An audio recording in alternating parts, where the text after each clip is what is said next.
If you're having trouble importing an MP4 file into Premiere Pro, it's usually because the file's encoding isn't compatible with the software.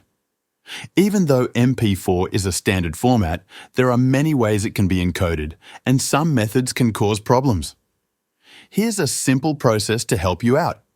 Start by opening a web browser and searching for Handbrake.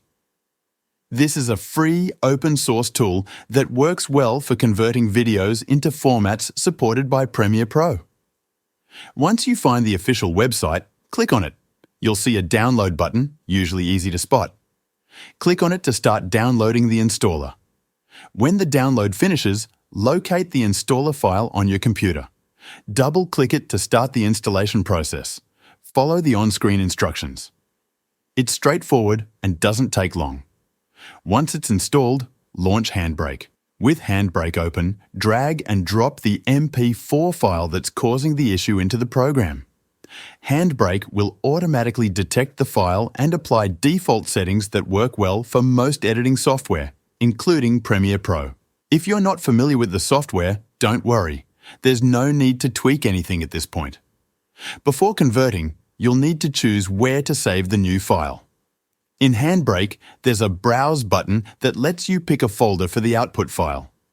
Select a location that's easy to find, like your desktop or a dedicated folder for your project. Once you've done that, click the Start Encode button at the top of the Handbrake window. The program will begin converting your video. The time it takes will depend on the size and length of the file, but you'll see a progress bar to track it. After the conversion is complete, navigate to the folder where you saved the new file. Open Premiere Pro and try importing this new version. It should load without any errors. If you continue to experience issues, you might want to double-check the codec settings in Handbrake. Under the Video tab, make sure the codec is set to H.264, as this is one of the most compatible formats for Premiere Pro. By converting the file and ensuring it's encoded properly, you should have no trouble continuing your editing project in Premiere Pro. Thanks for watching.